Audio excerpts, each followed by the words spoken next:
السلام علیکم و رحمت الله و برکاته. صبح دوستان بخیر. امیدوار هستم دوستان ما هر کجایی که هستند صحت و سلامت باشند.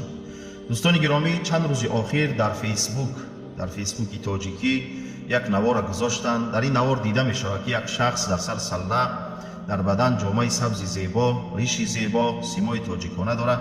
در یک توی، در یک دامادی مردم سخنهای تحقیرآمیز گفته از خانه می راند. بعضی ها گفتن این پدر داماد است، بعضی ها گفتن این عمک داماد است. حالا ملا هست نیست معلومات ندارم. بعد از دیدن این نوار به خود گفتم حالا اگر دینستیزان ما این نوار را ببینند بازار اینها گرم می شود. واقعا آن چیزی که به خود گفتم شد. بعضی ها در صحیفه های خود، بعضی ها در گروه ها گذاشتند، در کامنت، در زیرنویس نه تنها این شخص بلکه تمام ملاها را تحقیر و توهین کردند. دیگر نه سله ملا ماند، نه ریشی ملا ماند، نه جامه و جلک، نه پدر و نه مادر و نه همسر و نه فرزند، همه را دشنام کردند، تحقیر و توهین کردند.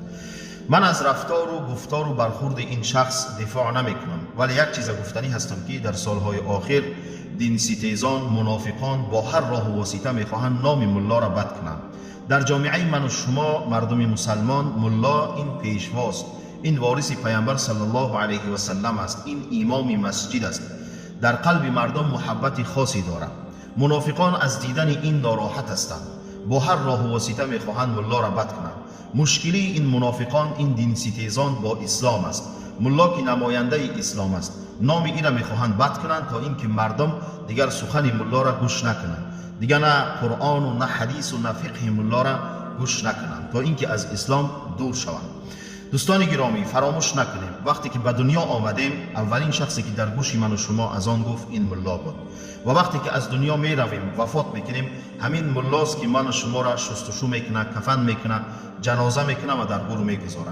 یعنی اولی من و شما و آخری من و شما به دست ملاست. حتی همین دین ستیزان، حتی همین منافقان وقتی پدر و مادر اینها یا یکی از نزدیکان اینها میگذره میبینیشون که جامعه‌های سیاه پوشیدگی در میان لاکی بستگی صبح بر وقت پشت در خانه ملا را میگیرن که بیا مرده ما را صاحب شو. من خود به چشم خود دیدم زیادی از همین دین ستیزان که یک عمر علیه ملا، علیه اسلام، علیه قرآن، علیه دین مبارزه میبرند و وقتی که میمرن با همین ملا مرده اینها را صاحب میشود. یعنی دوستان گرامی، مرده و زنده ما به دست ملاست. پس من و شما باید پرنمک نباشیم. رسول الله صلی الله علیه و سلم گفتند من لم یشکر الناس لم یشکر الله. شخصی که شکرانه خدمت مردم نکرد او شکرانه الله نکرده است. پس دوستان گرامی، هر چی را باید در جای خودش بگذاریم. بله درست است در بین ملاها هم هستند نفرانی که با همون سله و با همون ریش و با همون لباسی ملاگی بعضا جنایت میکنند، کارهای نادرست انجام میدن، ولی این به آن معنا نیست که ما تمام ملاها را تحقیر و توهین کنیم و هر چیزی که منافقان میگن کفگویی کنیم. الله نگهبان دوستان، بی غم و بی درد باشید.